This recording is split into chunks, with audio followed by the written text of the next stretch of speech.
Hi friends, welcome to Kishore sir daily current affairs classes. ఈరోజు మనము November 27, 2025 సంబంధించిన current affairs లో భాగంగా జాతీయ, అంతర్జాతీయ, రాష్ట్రీయ అంశాల్లో ఉన్న సైన్స్ అండ్ టెక్నాలజీ, క్రీడా సంబంధిత అంశాలు, మరి పాలిటీ, అలాగే హిస్టరీ సంబంధించిన అవార్డ్స్, పుస్తకాలు సంబంధించిన విషయాల గురించి ఈరోజు క్లాస్లో డిస్కస్ చేసుకున్నాం. మరి ఇందులో భాగంగా ఫస్ట్ టాపిక్ లోకి మనకు వెళ్ళినట్లయితే,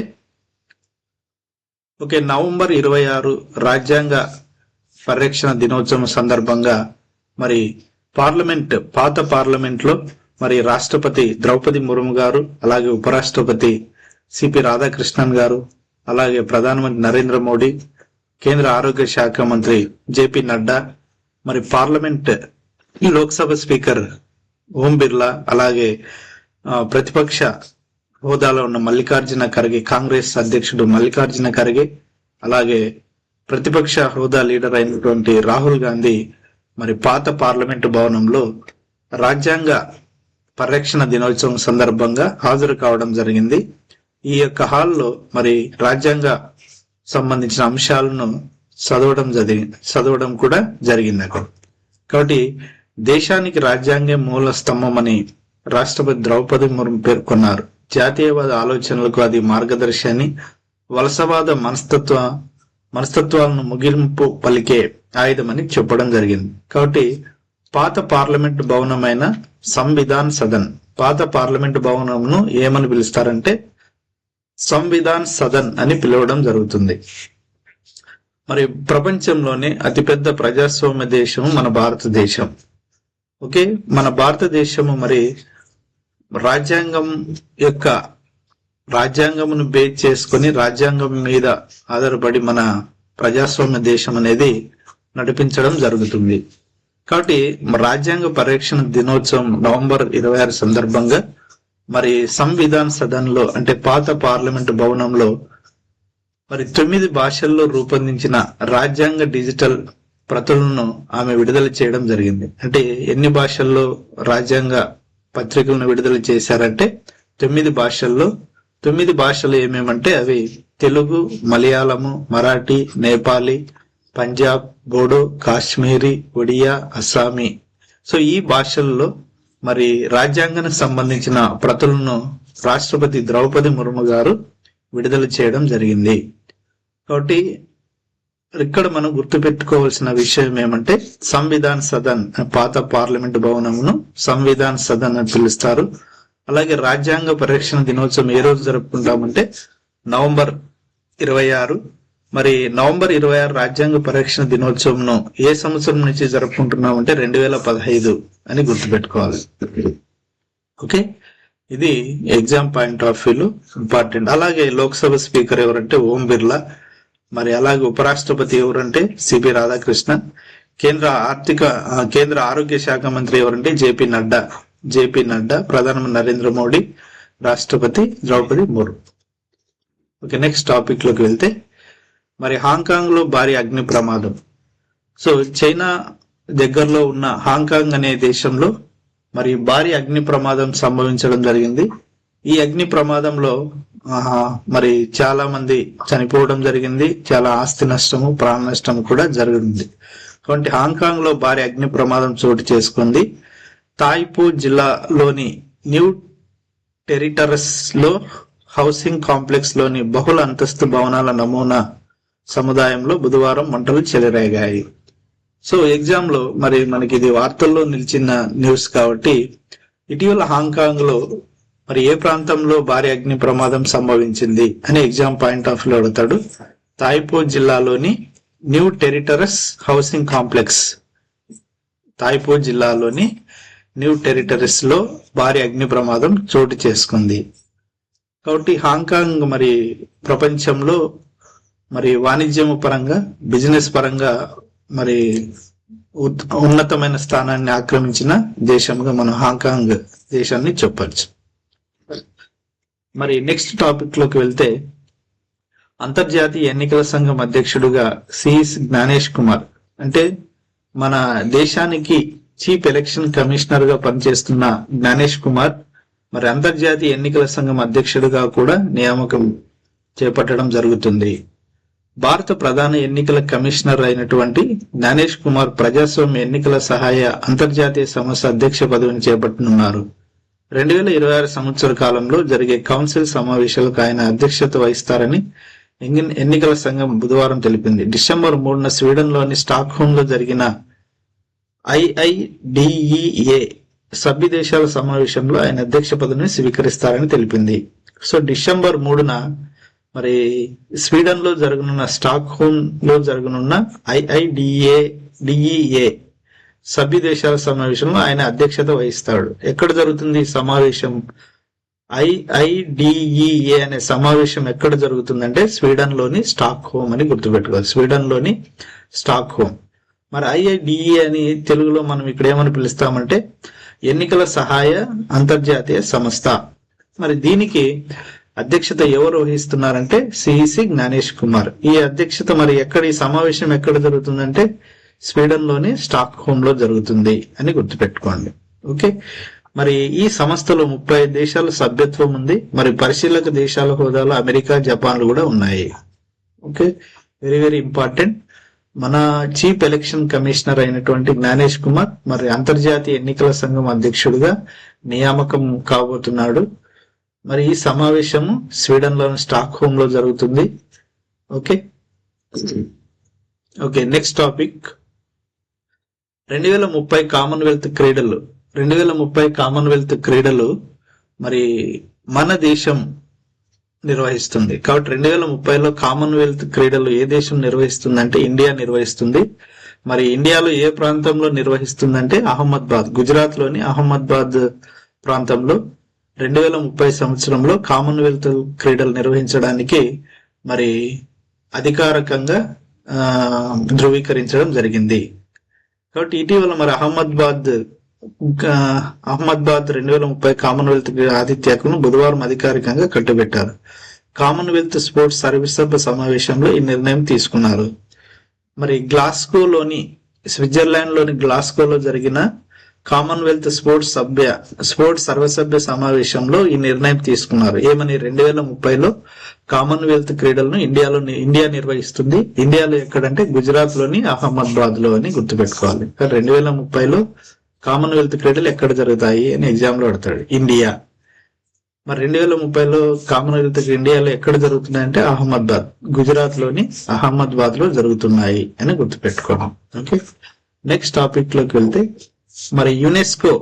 సో యునెస్కో అంటే మరి యునెస్కో ప్రధాన కార్యాలయం ఎక్కడ ఉందంటే మరి ఫ్రాన్స్ రాజధాని అయిన ప్యారిస్ దాని హెడ్ క్వార్టర్. యునెస్కో అనే సంస్థ మరి యుఎన్ఏలో ఒక వింగ్ గా చెప్పొచ్చు. యునెస్కో అనేది ఏం చేస్తుందంటే ప్రపంచ వారసత్వ మరి సాంస్కృతిక సంబంధించిన అంశాలను పరిరక్షించడానికి మరి ఏర్పడిన సంస్థ. ఇది ఐక్యరాజ్య సమితిలో ఒక వింగ్, ఒక భాగంగా చెప్పొచ్చు. మరి యునెస్కో ప్రధాన కార్యాలయం ఎక్కడుందంటే ఫ్రాన్స్ రాజధాని అయిన ప్యారిస్ లో ఉంది.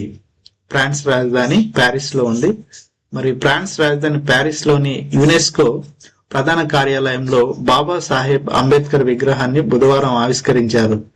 విగ్రహ ఆవిష్కరణ కార్యక్రమంలో యునెస్కో డైరెక్టర్ జనరల్ అయినటువంటి ఖాలిద్ ఎల్ ఎనానీ మరి 50 దేశాల ప్రతినిధులు పాల్గొన్నారు. కాబట్టి యునెస్కో ఎక్కడుందంటే ఫ్రాన్స్ రాజధాని ప్యారిస్ లో ఉంది అని గుర్తుపెట్టుకోవాలి. మరి యునెస్కో డైరెక్టర్ జనరల్ ఎవరు అంటే Khalid El Enany. Very very important. UNESCO director general ఎవరు అని ఎగ్జామ్ లో అడుగుతాడు. కాబట్టి యునెస్కో డైరెక్టర్ జనరల్ ఎవరు అంటే ఖాలిద్ ఎల్ ఎనానీ అని గుర్తుపెట్టుకోవాలి. భారత రాజ్యాంగ దినోత్సవం రోజున ఈ ఆవిష్కరణ చేయడం గర్వకారణమని నరేంద్ర మోడీ గారు ఎక్స్ లో పేర్కొనడం జరిగింది. కాబట్టి మరి యునెస్కో ప్రధాన కార్యాలయంలో అంబేద్కర్ యొక్క విగ్రహాన్ని ఆవిష్కరించారు. ఇది మంచి విషయంగా చెప్పుకోవచ్చు. కాబట్టి ఈ న్యూస్ లో మరి యునెస్కో కార్యాలయం ఎక్కడుందంటే ఫ్రాన్స్ రాజధాని ప్యారిస్ లో ఉంది. యునెస్కో డైరెక్టర్ జనరల్ ఎవరు? ఖాలిద్ ఎల్ ఎనానీ అని గుర్తుపెట్టుకోవాలి. అలాగే మరి అంబేద్కర్ అంటే మన భారత రాజ్యాంగ నిర్మాతగా చెప్పొచ్చు. ఓకే, ఇది మరి ఈ న్యూస్ సంబంధించి గుర్తుపెట్టుకోండి. కాబట్టి యునెస్కో అనే కార్యాలయం ప్యారిస్ లో ఉంది. ఓకే, నెక్స్ట్ టాపిక్ లోకి వెళ్తే మరి క్లైమేట్ రిస్క్ ఇండెక్స్ నివేదికలో 9వ స్థానం. అంటే క్లైమేట్ రిస్క్ ఇండెక్స్ నివేదికలో మన ఇండియా, భారతదేశం 9వ స్థానంలో ఉంది అని సర్వే చేశారు. వాతావరణ మార్పుల వల్ల ఎక్కువ నష్టపోతున్న టాప్ 10 దేశాలలో 10 దేశాలలో భారత్ 9వ స్థానంలో ఉంది. ఎగ్జామ్ లో మనకి పాయింట్ అడుగుతాడు, ఏమనంటే వాతావరణ మార్పుల వల్ల ఎక్కువగా నష్టపోతున్న టాప్ 10 దేశాల్లో భారత్ ఎన్నో స్థానంలో ఉంది అంటే 9వ స్థానం ఉంది. అదేవిధంగా వాతావరణ మార్పుల వల్ల ఎక్కువగా నష్టపోతున్న టాప్ 10 దేశాల్లో భారత్ 9వ స్థానం ఉంది అని మరి ఏ అంతర్జాతీయ సంస్థ రిపోర్ట్ ని విడుదల చేసిందంటే జర్మన్ వాచ్ అనే సంస్థ, అంతర్జాతీయ సంస్థ మరి ఈ క్లైమేట్ రిస్క్ ఇండెక్స్ 2026 నివేదికను వెల్లడించడం జరిగింది. జర్మన్ వాచ్ అనే సంస్థ ఈ రిపోర్ట్ ని విడుదల చేసింది. కాబట్టి మనకి ఎగ్జామ్ పాయింట్ ఆఫ్ వ్యూలో మరి క్లైమేట్ రిస్క్ ఇండెక్స్ లో భారత్ ఎన్నో స్థానం అంటే 9వ స్థానము. మరి క్లైమేట్ రిస్క్ ఇండెక్స్ అనే ఈ నివేదికను రిలీజ్ చేసిన సంస్థ ఏదంటే జర్మన్ వాచ్, అంతర్జాతీయ సంస్థ అని గుర్తుపెట్టుకుంటే మరి ఈ న్యూస్ కి ఎగ్జామ్ లో అడగడానికి అవకాశం ఉంటుంది.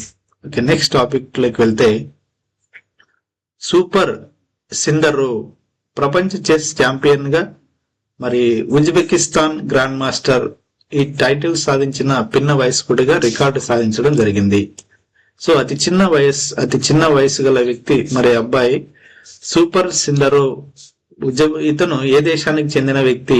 సిందరో ఏ దేశానికి చెందిన వ్యక్తి అంటే ఉజ్బెకిస్తాన్ గ్రాండ్ మాస్టర్. మరి ఇతను ఏమాత్రం అంచనాలు లేకుండా బరిలోకి దిగాడు. అయితే ఇక్కడ ప్రపంచ చెస్ ఛాంపియన్ క్రీడలు మరి పోటీలు ఎక్కడ జరిగాయంటే గోవాలోని పనాజీలో జరిగాయని గుర్తుపెట్టుకోవాలి. ప్రపంచ చెస్ ఛాంపియన్ క్రీడలు మరి ఏమాత్రం అంచనాలు లేకుండా బరిలో దిగిన ఉజ్బెకిస్తాన్ టీనేజర్ గ్రాండ్ మాస్టర్ జోవోకిర్ సిందరో. ఇతను పూర్తి పేరు జోవోకిర్ సిందరో తన కెరీర్ లోని గొప్ప విజయాన్ని సాధించాడు. బుధవారం ముగిసిన పురుషుల ప్రపంచ చెస్ టోర్నమెంట్ లో 19 ఏళ్ల సిందరో ఛాంపియన్ గా అవతరించాడు. తద్వారా ప్రపంచ టైటిల్ నెగ్గిన అతి పిన్న వయస్కుడిగా మరి సిందరో గుర్తింపు పొందాడు.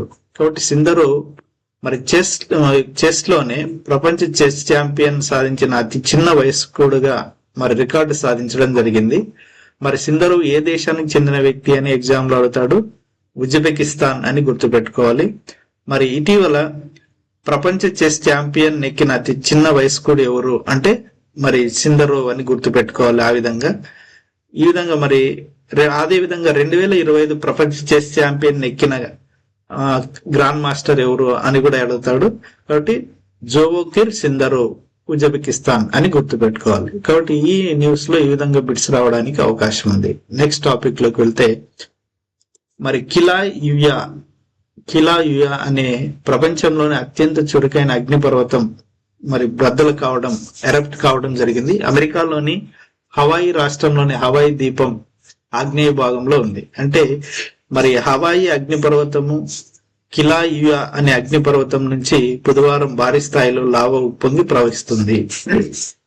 అంటే కిలాయుయా అనే అగ్నిపర్వతం ఎక్కడుందంటే హవాయి అగ్నిపర్వతాల శ్రేణిలో ఉంది. ఇది ఎక్కడంటే అమెరికా దేశంలో ఉంది. కాబట్టి మరి ఇది క్రియాశీల అగ్నిపర్వతము.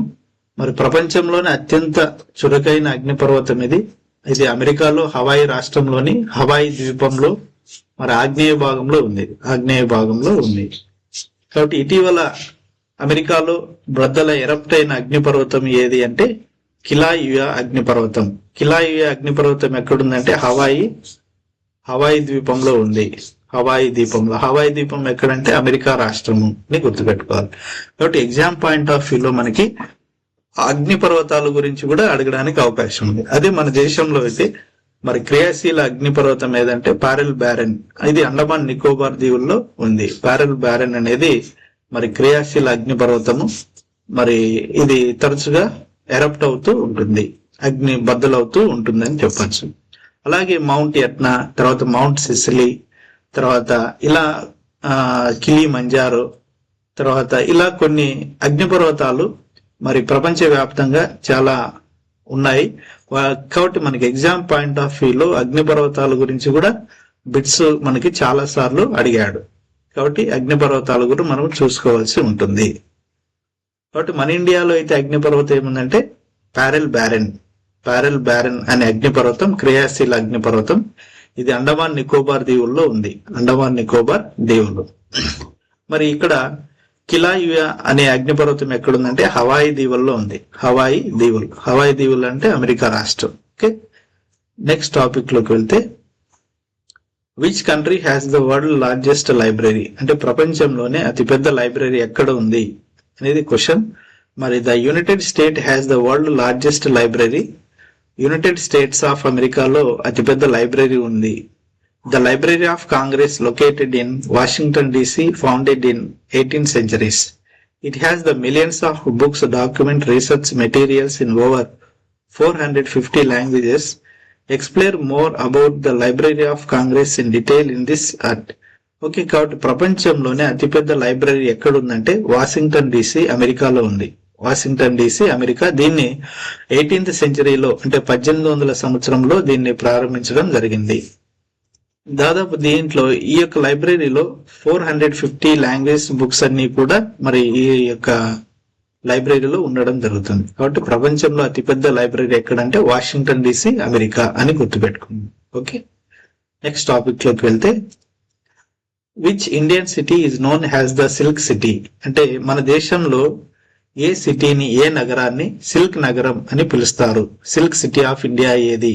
Silk city of India. మరి బాగల్పూర్ అనే ఒక సిటీని సిల్క్ సిటీ ఆఫ్ ఇండియా అని పిలుస్తారు. బాగల్పూర్ అనే సిటీని సిల్క్ సిటీ ఆఫ్ ఇండియా అని పిలుస్తారు.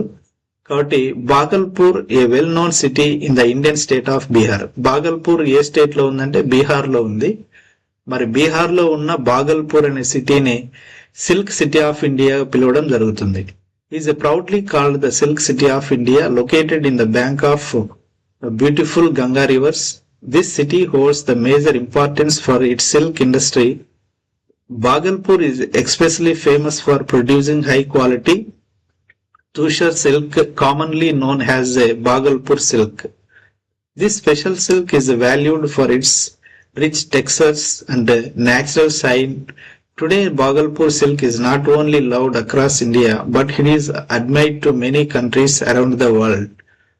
So, మన ఇండియాలో ఏ సిటీని మరి సిల్క్ సిటీ అని పిలుస్తారంటే బాగల్పూర్ సిటీ. మరి బాగల్పూర్ ఏ రాష్ట్రంలో ఉంది అంటే బీహార్ రాష్ట్రంలో ఉంది అని గుర్తుపెట్టుకోండి. సో ఇది వెరీ వెరీ ఇంపార్టెంట్, కంపల్సరీగా మనకి ఎగ్జామ్ లో అడగడానికి అవకాశం ఉంది.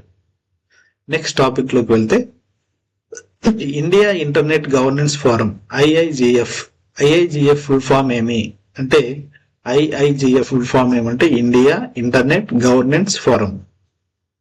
మరి India internet governance forum 2025 to focus on inclusive sustainable digital futures. అంటే మరి ఈ సదస్సు ఎక్కడ జరిగింది, ఐఐజిఎఫ్ సదస్సు ఎక్కడ జరిగిందంటే న్యూఢిల్లీలో జరిగింది అని గుర్తుపెట్టుకోండి. India internet governance forum IIGF 2025 summit లేదా సదస్సు ఎక్కడ జరిగిందంటే న్యూఢిల్లీ. ఓకే, మరి this summit mainly focus on inclusive internet governance and AI ethics and digital infrastructures for Viksit Bharat. అంటే వికసిత్ భారత్ లో భాగంగా మరి ఆర్టిఫిషియల్ ఇంటెలిజెన్స్ సంబంధించిన ఎథిక్స్ గాని లేదా ఇంటర్నెట్ గవర్నెన్స్ మీద ఈ ఐఐజిఎఫ్ అనే సదస్సు న్యూఢిల్లీలో 2020లో జరిగింది. ఐఐజిఎఫ్ అంటే ఏమంటే ఇండియా ఇంటర్నెట్ గవర్నెన్స్ ఫోరం అని గుర్తుపెట్టుకోండి. ఓకే, నెక్స్ట్ టాపిక్ లోకి వెళ్తే, ఇక్కడ కొన్ని బిట్స్ ఉన్నాయి. బిట్స్ ని మనం చూసినట్లయితే, ఫస్ట్ బిట్,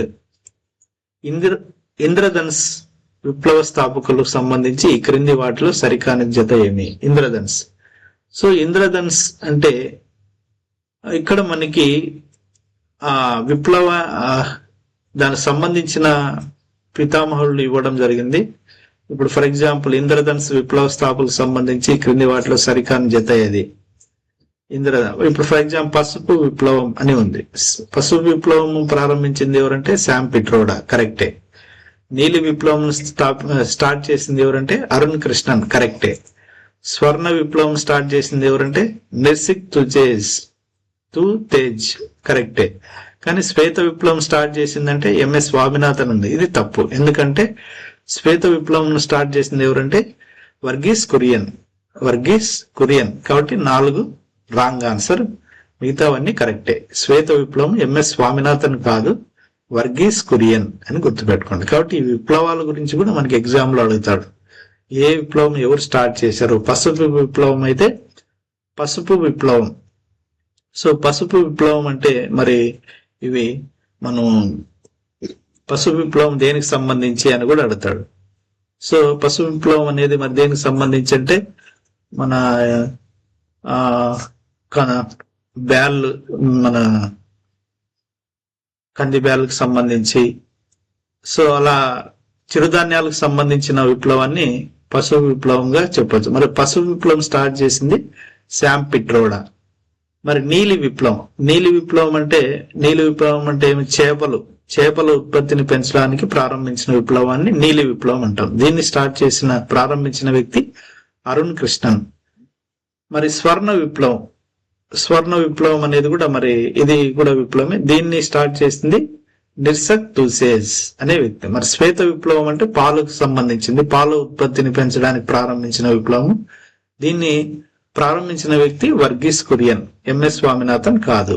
ఓకే, ఇది రాంగ్. అలాగే 2023-24 నాటికి భారతదేశంలో తలసరి గుడ్ల లభ్యత ఎంత? గుడ్ల లభ్యత ఎంత అంటే 103 అని గుర్తుపెట్టుకోండి, 2023. అలాగే 2024 అక్టోబర్లో భారతదేశంలో ఎన్నో పశు గణన ప్రారంభమైంది. 2024 అక్టోబర్లో భారతదేశంలో ఎన్నో పశువులు ఎన్నున్నాయి? ఆవులు ఎన్నున్నాయి, మేకలు ఎన్నున్నాయి, గొర్రెలు ఎన్నున్నాయి, అలా పశు గణన 2024లో ఎన్నో పశు గణన ప్రారంభమైంది అని ఎగ్జామ్ లో అడగడానికి అవకాశం ఉంది. కాబట్టి 21వ పశు గణన ప్రారంభమైంది. నెక్స్ట్ 4th బిట్ చూసినట్లయితే ప్రస్తుతం భారతదేశంలో నూనె గింజల ఉత్పత్తిలో అత్యధిక వాటా ఉన్న మొదటి 3 రాష్ట్రాలను గుర్తించండి. మన భారతదేశంలో ప్రస్తుతము నూనె గింజల తయారీ ఉత్పత్తిలో ప్రస్తుతం 3 స్థానాల్లో ఉన్న రాష్ట్రాలు ఏవి అంటే మరి రాజస్థాన్, మధ్యప్రదేశ్, గుజరాత్. ఈ 3, రాజస్థాన్ ఫస్ట్ ఉంది, తర్వాత మధ్యప్రదేశ్, తర్వాత గుజరాత్. నూనె గింజల ఉత్పత్తిలో అత్యధిక వాటా కలిగిన రాష్ట్రాలు ఫస్ట్ రాజస్థాన్, మధ్యప్రదేశ్, గుజరాత్ అని గుర్తుపెట్టుకోండి. నెక్స్ట్ 5th వన్లోకి వెళ్తే చేపల ఉత్పత్తిలో అగ్రస్థానంలో ఉన్న 3 రాష్ట్రాలను గుర్తించండి మన దేశంలో. అంటే చేపలను ఎక్కువగా ఉత్పత్తి చేస్తున్న రాష్ట్రాల్లో అగ్రస్థానంలో ఉన్న 3 రాష్ట్రాలను మనం చూసినట్లయితే మరి ఫస్ట్ చేపల ఉత్పత్తిలో మన దేశంలో అత్యధికంగా చేపలను ఉత్పత్తి చేస్తున్న రాష్ట్రం ఏదంటే ఆంధ్రప్రదేశ్. తర్వాత సెకండ్ వన్ పశ్చిమ బెంగాల్, థర్డ్ వన్ కర్ణాటక. ఈ విధంగా గుర్తుపెట్టుకోవాలి. కాబట్టి చేపల ఉత్పత్తిలో అగ్రస్థానంలో ఉన్న 3 రాష్ట్రాలు ఏవి అంటే ఫస్ట్ మొదటి స్థానం ఆంధ్రప్రదేశ్, 2వ స్థానం పశ్చిమ బెంగాల్, 3వ స్థానం కర్ణాటక. సో ఈ విధంగా మనకి ఎగ్జామ్ పాయింట్ ఆఫ్ వ్యూలో బిట్స్ రావడానికి అవకాశం ఉంది. ఓకే, నెక్స్ట్ వెళ్తే ఓకే, ఇవి మరి November 27, 2025 సంబంధించిన current affairs. Okay, thank you for watching my channel. అలాగే ఇంకా ఎవరైతే ఛానల్ సబ్స్క్రైబ్ చేసుకోండి. అలాగే మీ ఫ్రెండ్స్ కూడా ఫార్వర్డ్ చేయండి. Thank you very much.